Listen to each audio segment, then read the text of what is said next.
నువ్వు అలవాటు ఇంకా మానలేదా? ఆయనతో కలిసి కూర్చొని తాగి నేను చెప్పిన ఆయనతో అబద్ధం చెప్తావా? పైగా ఆయనతో ఒంటరిగా తాగుతున్నావు. రే కోపడగరా, నీ కూడా మందు కొన్నానులే. తమాషా చేయకుండా విషయం అంటే చెప్పు.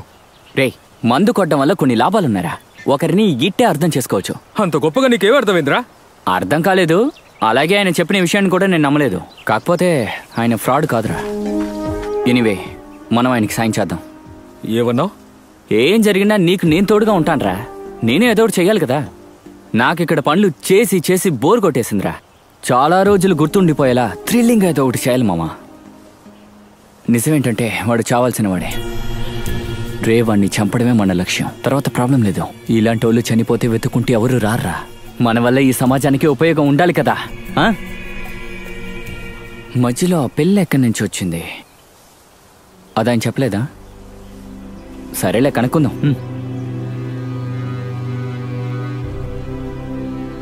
నువ్వేమనుకుంటున్నావురా? అర్ధరాత్రిలో నా ఆశ తీసుకోవడానికి తన దగ్గరికి వెళ్ళానా? ఈ అమ్మాయి గురించి ముందుగా నాకు చెప్పింది నందకుమారే. జస్లీ చావు ఒక పెద్ద సమస్య అయినప్పుడు స్టీఫెన్ గురించిన రిపోర్ట్స్ ఇచ్చింది అతనే. దానికోసం అతను వైజాగ్ ప్రాంతం అంతా వెతికాడు. మనం వచ్చే దారిలో ఒక ఇంటికి వెళ్ళాం కదా, అతనే నందకుమార్. సరిగా చెప్పాలంటే స్టీఫెన్ ఒక తెలుగోడు, కడపలో ఉండేవాడు. అక్కడి నుంచి చాలా ఏళ్ల క్రితం వెళ్ళిపోయాడు. ఇప్పుడు వైజాగ్లో ఏదో పెద్దాయన దగ్గర ఉంటున్నాడంట. వాడు ముఖ్యమైన పని అమ్మాయిలతో వ్యాపారం. ఇప్పుడు ఆ పెద్దాయనతో గొడవ పడి విడిపోయి తనే వ్యాపారం చేసుకుంటున్నాడట. ఇప్పుడు వైజాగ్ కేంద్రంగా ఒక పెద్ద సెక్స్ ర్యాకెట్లో వీడే కింగ్ గా ఉంటున్నాడు. రహస్యంగా అక్కడ ఎన్నో వ్యభిచార గృహాలు నడుపుతున్నాడు వీడు. నేను ఆ ఊళ్ళో చూశాను. రహస్యమని చెప్తే రహస్యమని కాదు, అంతా ఓపెనే. ఎన్నోసార్లు ఎన్నో రకాలుగా తప్పించుకున్నాను. ఇప్పటికీ గుర్తున్నాయి వెంటాడే ఎన్నో అనుభవాలు. ఈ స్టీఫెన్ మీద వేసిన మొదటి కేసు ఏంటంటే అతను 3వ పెళ్లి చేసుకున్న అమ్మాయి మిస్ అయిందని వాళ్ళు పేరెంట్స్ పెట్టిన కేసు. ఏం చేయగలను? ధనబలం లేని పేదవాళ్ళు ఏం చేయగలరు? ఆ కేసు నిలవలేదు. ఇలాంటిది ఎన్నో కేసులు. ఒక నిమిషం.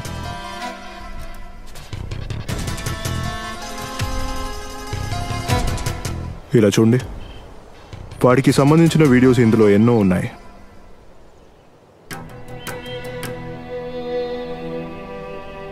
ఈమె పేరే కన్య. వైజాగ్లో ఒక బ్రోతల్ హౌస్లో చూశాను. చూడ్డానికి 16 ఏళ్ల వయసు ఉంటుంది. ఈ అమ్మాయిని అమ్మేశాడు ఈ స్టీఫెన్. ఈ అమ్మాయి నిజంగా ఎవరో తెలిస్తే మనం కొంచెం షాక్ అవుతాం. ఈ కసాయి తండ్రికి పుట్టిన కన్న కూతురే.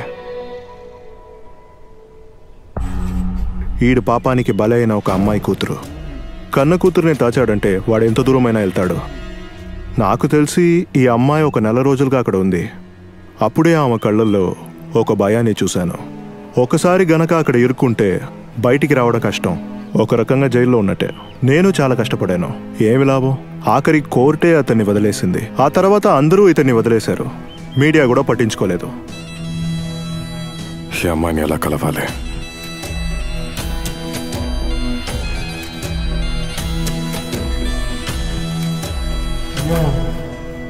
ఆడపిల్లని కన్న వాళ్ళకే తెలుస్తుంది ముద్దు కామంలో భాగం కాదని. కానీ మా నాన్నే నన్ను, ఆయనకి నేను ఎవరో ఒక అమ్మాయిని, నన్ను వదిలేసి ఉన్నా కూడా సంతోషంగా ఉండేదాన్ని. కానీ వాడు నా జీవితాన్ని నాశనం చేశాడు.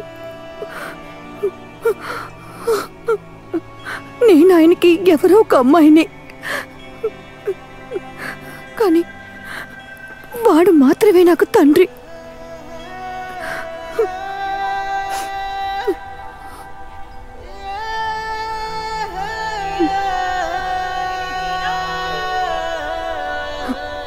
కానీ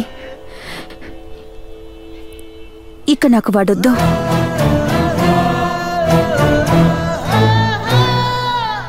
స్టీఫెన్ గురించిన విషయాలు తెలుసుకోవాలనే తన్ని చూడటానికి వెళ్ళాను. కానీ తన్ని అక్కడ చూశాక తన్ని వదిలేసి రావడానికి మనసు ఒప్పుకోలేదు. మీరు చెప్పేది వింటుంటే ఆ స్టీఫెన్ని అంత తేలిగ్గా ట్రాప్ చేయలేవేమో మనం. వాడికి పెద్ద నెట్వర్క్ ఉండొచ్చు, చుట్టూ రౌడీలు ఉండొచ్చు. వాడు ఎంతకైనా తెగిస్తాడా? మీ ప్లాన్ ఏంటన్నా? బ్రోతల్ హౌస్లో దొరికిన సమాచారం ప్రకారం వాడు వైజాగ్ మార్కెట్లోనే ఎక్కడో ఉన్నాడు. నా లెక్క కరెక్టే అయితే వాడెప్పుడు మనవనికి వస్తుంటాడు.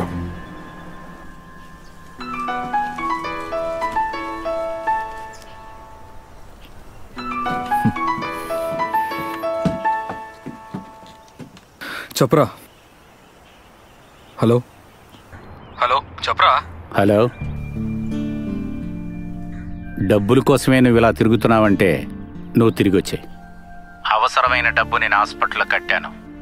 అదీ కాక నా మీద కోపం తగ్గకపోతే ఏం చేయాలన్నది నువ్వే నిర్ణయించుకో. నాన్న, అది నీ వయసులో ఉండే వాళ్ళంతా ఫ్రెండ్సే లోకం అనుకుంటారు.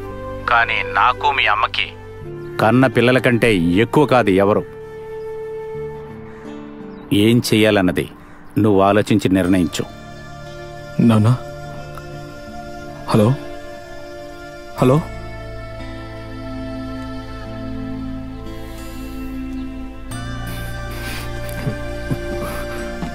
ఏమైందిరా? ఎవరు ఫోను? నాన్న ఇంట్లో నుంచి హాస్పిటల్ ఖర్చు అంతా ఇచ్చారంట.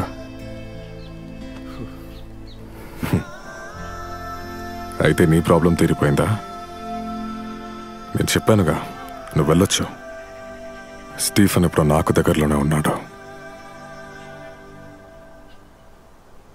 రేపటితో అంతా ముగిస్తుంది. ముగించాలి.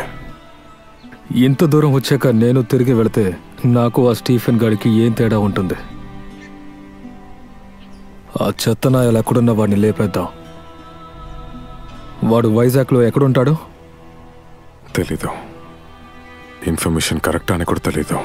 కొంప తీసి వాడు మార్కెట్లో ఉన్నాడు అనుకోండి. మన ఊర్లో ఉన్నట్టు ఈ మార్కెట్ చిన్నగా ఉండదు. వైజాగ్ మార్కెట్ సముద్రం అంత పెద్దదే. అసలు మనం ఎలా వెతుకుతాం? వెతకాలి.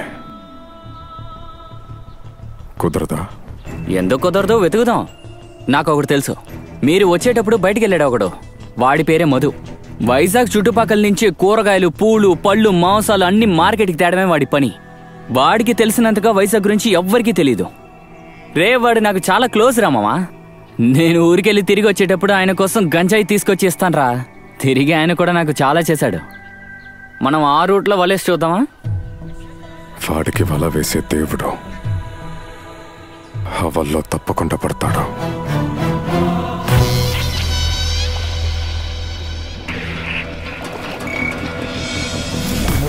మీరేం కంగారు పడకండి సార్. రేపు పొద్దున లోపల పిల్ల మీ దగ్గరికి వచ్చి చేరుతుంది. ఆ పిల్లని చూసిన తర్వాత ఏమైనా ఉంటే చెప్పండి. వాళ్ళు పెద్ద లవర్స్. సముద్రాన్ని చూసిపోవడానికి వచ్చారు. వాళ్ళని వలేసి పట్టాను. చా చా చా మహా ఉంటే 20 ఏళ్ళు ఉంటాయి. యామా ఫిగరు.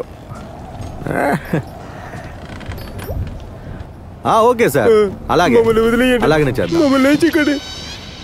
ఏంటి ప్లీజ్ అన్న, మమ్మల్ని వదిలేండి సార్. మేము ఇటువైపు ప్లీజ్ సార్, మమ్మల్ని ఏం చేయకండి సార్. ప్లీజ్ సార్, నాకు ఇది ఒక బిజినెస్. ఇలాంటి వయసులో ఇంత అందమైన అమ్మాయి దొరకడం ఎంత కష్టమో తెలుసా నీకు? దయచేసి మమ్మల్ని వదిలేయండి సార్. తమ్ముడు, తప్పు చేసింది నువ్వు. ఊరు చూడడానికి వచ్చావా? అది ఈ ఏరియాకి. ఏంటి లవ్వా? నువ్వు మాత్రం ఎంజాయ్ చేస్తే చాలా. ఇక్కడ తను చాలా మంది కావాలరా. కొట్టద్దురా, మెల్లగా చెప్పు. ఈ ఒంటి మీద ఒక గీత కూడా పడకూడదు. మనం అడిగిన రేట్ ఇవ్వాలి కదా. చెప్పరా. స్ట్రైట్ గా మ్యాటర్కి రారా. ఫాలో చేసుకుంటే మన గుర్రాలు 4 వెళ్ళారన్నా. దారిలో చిన్న సమస్య, అందుకని ఆ అమ్మాయి మిస్ అయిందన్నా.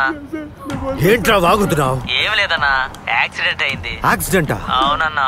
అయితే ఆ పిల్ల దొరకలేదా? అది అన్నా, ఆ అమ్మాయితో ఇంకెవరో ఉన్నారన్నా. వాళ్ళు ఎవరైనా సరే పర్వాలేదు. నువ్వు ఏం చేస్తావో నాకు తెలీదు. నాకు రేపటి లోపల పిల్ల కావాలి. సార్ మీకు దండ పెడతా సార్. మమ్మల్ని చెప్తూ ఉంటే వినిపించుకోవే.